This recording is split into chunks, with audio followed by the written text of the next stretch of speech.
Assalomu alaykum hurmatli obunachilar. Sizlar bilan yana ko'rishib turganimizdan xursandmiz. Demak, bugungi darsimizda biz sizlar bilan Windows 10 demak operatsion sistemasining interfeysini o'rganamiz.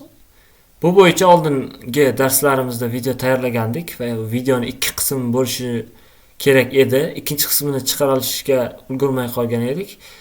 Keyinchalik men fikrimni o'zgartirib, demak, yana ham to'liqroq ma'lumot berish maqsadida va hajmni kichraytirish maqsadida qaytadan video olishga qaror qildim va bu safar bir Windows 10 haqida demak playlist yaratamiz va har bitta bo'limni qisqacha videolar iborat. Xudo xolasa to'liq tushuntirib berishga harakat qilamiz va bugun birinchi darsimizda sizlar bilan demak Windows 10 interfeysiga kirish qismini o'rganamiz. Ya'ni ishchi stolni ruschasiga рабочий stol, inglizchasida desktop deyiladi. Sababi bilasizlar, Windows o'rnatishda yo ruskiy yoki ingliz tilidagi demak interfeys sozlamalardan foydalanamiz. Ya'ni interfeys tili ruscha yoki inglizcha bo'ladi. Keyinchalik o'zbek tilini ham o'rnatish mumkin unda, lekin to'liq sozlamalar o'zbek tilida bo'lmaydi. Shuning uchun imkon qadar ikki tilda tushuntirib ketishga harakat qilaman. Demak, ko'rib turganingiz, menda Windows 10 Pro, ya'ni professional varianti. Ko'rib turgan oyna demak Windows ochilganda ishga tushadigan oyna quyidagi qismdan iborat. Mantiqiy ravishda demak ishchi stolni biz 4 qismdan iborat deb tasavvur qilsak, ya'ni obyektlar joylashgan stol va chap taraf pastki qismdagi pusk menyusi va undan so'ng taskbar, ya'ni panel upravleniya, panel zadash deyiladi va o'ng taraf burchak qismida joylashgan demak bildirishnomalar bo'limidan iborat. Bugun sizlar bilan biz demak asosiy ishchi stol haqida tushuncha beramiz. Keyingi darslarimizda pusk, taskbar va bildirishnomalar bo'limiga ham to'xtalib o'tamiz. Demak, ishchi stol odatda Windows yangi o'rnatilgan kompyuterlarda ishchi stolda faqat korzinka demak ikonkasi bo'ladi va Microsoft Edge ikonkasi bo'ladi. Boshqa hech qanaqa ikonka bo'lmaydi. Demak, shu yerda bir ta'rif berib o'tadigan bo'lsak, ikonka nima? Ikonka bu demak gipersilkali tugma yoki tasvir. Ya'ni ustiga bosganimizda kompyuterda birorta sahifaga kirib ketadi yoki birorta bir papkani bosadi yoki biror bir veb-saytga kiradi. Demak, ko'rib turganingizdek mana bularning barchasi ikonka, ya'ni tasvirdan va tekstdan iborat gipersilkali demak tugma. Ikonkalar odatda ikki xil ko'rinishda bo'ladi. Ya'ni kompyuterning o'zining asosiy ikonkalari, ya'ni misol uchun deylik Android telefon oldinglar, ya'ni Android telefonni yoqqanimizda o'zini ichida demak ilovalari bo'ladi va Play Market yoki shunga o'xshash ilovalar ichidan qo'shimcha Telegram yoki shunga o'xshash ilovalarni o'rnatamiz. Ular demak tashqi tarafdan kirib kelgan ilovalar bo'ladi. Demak, bilamiz, moy kompyuter yoki korzinaga o'xshash demak ikonkalar bu kompyuterning o'ziniki. Mana bu CapCut yoki deylik YouTube mana ko'rinib turibdi. Bu ikonkalar demak keyinchalik kompyuterga o'rnatilgan ikonkalar hisoblanadi. Demak, undan tashqari fayllar ham bor, ya'ni hujjatlarning ikonkalari yoki arxivlangan fayl ikonkalari yoki boshqacha qilib aytadigan bo'lsak, papkalardan ham iborat ikonkalar mavjud bo'ladi. Buni hammamiz yaxshi bilamiz. Ana endi deylik ikonka o'zi ikki xil turda bo'ladi dedik. Undan tashqari ikonkaning nusxasi ham bo'ladi. Ya'ni biz buni ruschasiga yarliq, ya'ni yorliq deb ataymiz. Mana bu ko'rinishdagi ikonkalar yorliq deyiladi. Ya'ni yarliqlarni oddiy ikonkadan farqi qanday bo'ladi? Yarliqda demak ko'rib turganingizdek mana bunaqa strelka ko'rinishdagi ishora belgisi bo'ladi. Mana misol uchun CapCutda ham bor. Ya'ni bu yarliq, ya'ni haqiqiy ilovaning o'zining ikonkasi emas. Yoki mana bu Google Chrome akkauntda ham strelka ko'rinishidagi belgi bor. Demak, bu ikonkaning yarliq ekanligini anglatadi. Ya'ni haqiqiy emasligi. Dedik, ko'p kishi Etude kompyuterning yarliq versiyasini ishlatadi, asl variantini topolmaydi. Shunda demak, buni qaytib ekranga chiqarishni hozir o'rgataman. Demak, yarliq bilan haqiqiy deylik ikonkaning nima farqi bor? Misol uchun mana bu haqiqiy ikonka, mana bu yarliq. Demak, bu ikkovini bir-biridan farqlab turuvchi narsa. Agar biz yarliqni o'chirib tashlasak, delete buyrug'ini berganimizda kompyuterdan ilova o'chib ketmaydi. Nima uchun? Sababi demak, yarliqlar bu shunchaki tasvirdan iborat nusxa. Ya'ni u ham xuddi ikonka bajargan ishni bajaradi, lekin ilovaning asosiy paketlariga bog'lanmagan bo'ladi. Ya'ni uni udalit qilib o'chirib tashlaganimizda bu ilova kompyuterdan o'chib ketmaydi. Lekin haqiqiy, demak, ikonkalarni xuddi telefoningizda ikonkalarni ustiga bosib turib delete buyrug'ingizni berganingizda, demak, ilovalar kompyuterdan o'chib ketgani kabi haqiqiy ikonkalarni o'chirganimizda, demak, kompyuter xotirasidan o'sha ilova yoki paketlar o'chib ketishi mumkin. Shuning uchun yorliqlarni o'chirganimizda ilovaga hech nima qilmagan taqdirda ham haqiqiy ikonkalarni o'chirmaslikka harakat qilamiz. Ehtiyotkorlik bunda albatta talab qiladi. Undan tashqari, demak, yorliqlar va ikonkalar to'g'risida qisqacha ma'lumot berib o'tdik. Ishchi stolda sichqoncha orqali amallar bajarish mumkin. Ya'ni sichqonchaning o'ng tarafi va chap tarafi orqali. O'ng tarafi orqali biz nimalar amallar bajaramiz? Sichqoncha o'ng tarafini 2 marta bosganimizda, mana 2 marta bosaman, har qanday papka yoki ilova yoki hujjatlarni ochish imkoniga ega bo'lamiz. O'ng tarafini 1 marta bosish evaziga biror obyektni tasdiqlash imkoniyatiga ega bo'lamiz. Misol uchun men Word ochmoqchi bo'lsam, открыть buyrug'ini bosish uchun, demak, sichqonchani 1 marta bosishim, kursorni 1 marta harakatga keltirishim ilovani ochilishiga yoki tasdiqlash OK buyrug'ini berishga sabab bo'lishi mumkin. Ana endi chap tarafiga to'xtalamiz. Sichqonchaning chap taraf tugmasini bosganimizda ekranda alohida menyu paydo bo'ladi. Bu qanaqa menyu? Demak, bu menyu qo'shimcha oyna menyusi hisoblanadi. Bu menyuda qanaqa amallar bajaramiz? Ya'ni vid, bu menyular ichida birinchi bo'limi, demak, vid bo'limi. Vid bo'limi o'zbek tilida aytganimizda ko'rinish. Inglizcha interfeys uchun vive deb yozib qo'yilgan bo'ladi. Ya'ni ekranda obyektlarni joylashishining ko'rinishi bo'yicha sozlamalar mavjud. Birinchisida krupniy, ya'ni ko'rib turgan ikonkalaringiz katta yoki abishni o'rtacha yoki melkaya kichkina ko'rishda bo'lishi mumkin. Bosib ko'rishimiz mumkin. Mana kattardi yoki vid bo'limida melki bo'lim orqali ikonkalarni kichkina yoki o'rtacha ko'rinishga keltirishimiz mumkin. Ikkinchi bo'limimiz bu, demak, avtomatik ravishda ikonkalarni tartiblaydigan bo'lim. Agar bu bo'limga biz bitishga qo'yadigan bo'lsak, ko'rib turibsizlar, ikonkalar tartibsiz holatda edi. Bir tomonda tartiblanib qoldi. Uchinchi bo'lim, demak, bu ham ikonkalar bilan bajariladi va to'rtinchi bo'lim ko'p kishi e'tibor bermaydi. Kompyuter ekranida, demak, ikonkalar yo'qolib qolishiga sabab ba'zida mana shu tugma bosish, ya'ni ekranda ikonkalarni ko'rinmas qiladi. Mana ko'rib turganingizda ikonkalar yo'qolib qoldi. Demak, bu tugmani bosish hisobiga ekrandagi ikonkalarni yana paydo qilishimiz mumkin.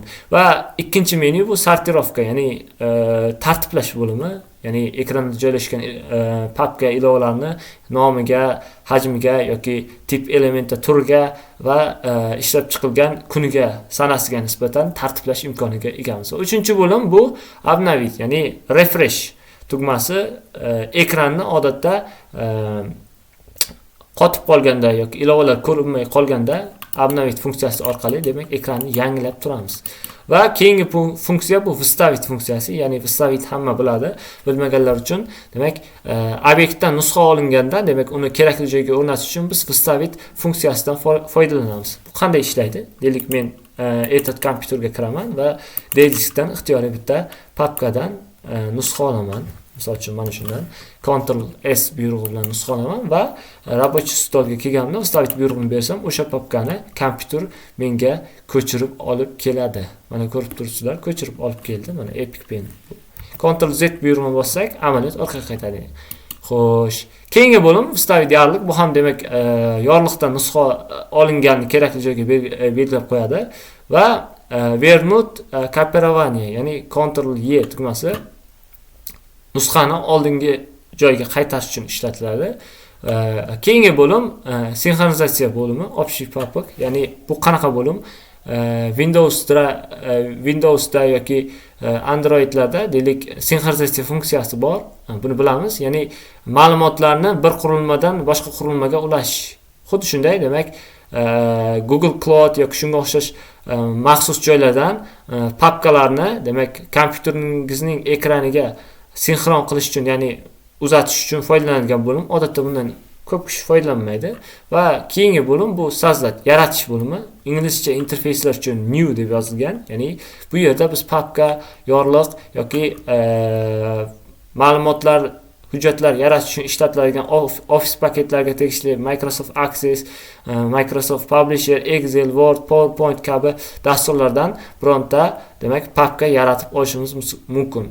Papka yaratib, demak uni nomlashimiz yoki yarliq yaratib turib uni nomlashimiz mumkin. Xullas kalom, kompyuterimizda qanaqa hujjat bilan ishlaydigan ilova bo'lsa, demak o'shaning papkasini yoki yangi hujjat dokumentini yaratib olishimiz mumkin. Undan tashqari bilamiz, birorta ilova yoki hujjatda sichqonchaning o'ng tarafini bosganimizga ustiga olib borib, alohida menyu ochiladi. Bu menyularda demak nima qilishimiz mumkin? O'sha hujjatga ishlov berishimiz mumkin. Uni ochishimiz mumkin yoki qo'shimcha unga hujjat yaratishimiz mumkin. Agar arxiv ilovalar bo'lsa, ya'ni RAR yoki zipga o'xshash ilovalar, o'sha hujjat yoki papkani arxivlashimiz mumkin yoki nusxa olishimiz mumkin, yarliq yaratishimiz mumkin o'sha ilova yoki ikonkadan yoki uni o'chirib tashlashimiz mumkin, udalение va nomini rename, ya'ni nomini o'zgartirishimiz mumkin. Misol uchun menda o'quvchi Excel jadvali bo'lsa, demak rename funksiyasi orqali uni nomini misol uchun 3-sinf yoki shunga o'xshash nomga o'zgartirishimiz mumkin. Qolgan bo'limlar, demak asosiy bo'lim bu svойство, ya'ni haqida bo'limi, o'zbek tilida aytganimiz, ya'ni ilova yoki papka haqida ma'lumotlarni aynan shu bo'limga kirib olishimiz mumkin. Uning demak hajmi, qaysi kompyuterning qaysi xotirasida qayerda joylashgan va boshqa ma'lumotlar bu bo'yicha keyingi video darslarimizda qo'shimcha berib o'tamiz. Keyingi bo'lim parametr ekranlar bo'limi. Demak, bu ekran sozlamalari, ya'ni fizik sozlamalar bo'limi. Bu bo'limga bosganimizda avtomatik ravishda kompyuter demak sozlamalar bo'limiga, ya'ni nastroyka bo'limiga kirib ketadi. Bu yerda nima qilishimiz mumkin? Ekran yorqinligini o'zgartirishimiz mumkin yoki nashnoy svet, ya'ni tungi yorug'lik funksiyasini yoqishimiz mumkin. Ekranning masshtabi, razmerini belgilashimiz mumkin. Orientatsiya displey, ya'ni ekranni yotiq yoki knijniy kitob ko'rinishida keltirishimiz mumkin. Odatda albomli ko'rinishda bo'ladi. Knijniy ko'rinishga o'tkazishni tavsiya bermayman, chunki ekran masshtabi juda buzilib qolishi mumkin. Hammasi rekomendutsiya, ya'ni zavod sozlamalari holatida turibdi. Buni o'zgartirishni tavsiya bermayman. Ma'lum bir holatlarga to'g'ri kelganda, demak ekran masshtabini o'zgartirishimiz mumkin. Va oxirgi bo'limimiz bu personalizatsiya, ya'ni ekranning demak tasviriy xossalarini o'zgartirish bo'limi. Aynan shu bo'limdan biz ekranda dars boshida aytib o'tdim, moy kompyuter yoki shunga o'xshash demak ikonkalarning, ya'ni kompyuterning demak o'zining ko'rib turganingizdek mana bunga o'xshash ikonkalarni, demak asl nusxalarini, yarliqni emas, asl nusxalarini chiqarishimiz mumkin. Qanday amalga oshadi bu? Hozir bu bo'yicha ham bildirib o'tamiz. Demak, personalizatsiya bo'limida fon bo'limi bor. Ya'ni fon bo'limi ekrandagi mana bu tasvirni bizga anglatadi. Bu bo'limda demak fonni 4 xil ko'rinishda yasashimiz mumkin. Foto, slideshow yoki splashnoy svet yoki shunchaki rang yoki Windows interesnoy, ya'ni internet yoqilganda Windowsning o'zini xuddi Android telefonlarda ekran tasviri avtomatik o'zgarib turadigandek ekran tasvirini avtomatik o'zgartiradigan demak funksiyasi mavjud. Demak, biz foto bo'limini tanlaganimizda ekranga xohlagan tasvirimizni qo'yishimiz mumkin. Splashnoy svetda shunchaki ekranni rang bilan belgilashimiz mumkin. Slideshowda bir necha tasvirlarni slayd harakatini qo'yishimiz mumkin yoki Windows interesnoy tanlanganda shunchaki ekranda obyektlarni, demak internetdan olingan tasvirlarni demak aylanishini nazorat qilishimiz mumkin. Va sveti bo'limi, bu ranglar bo'limi, demak ekranda obyektlarning ranglarini nazorat qiladi. Viber sveta, ya'ni orqa fonni, ya'ni ekranda mana bu pustga kirganimizda menda qora fonda turibdi yoki pastki qism papkalarga kirganimizda o'shalarning fonini to'g'rilashimiz mumkin. Menda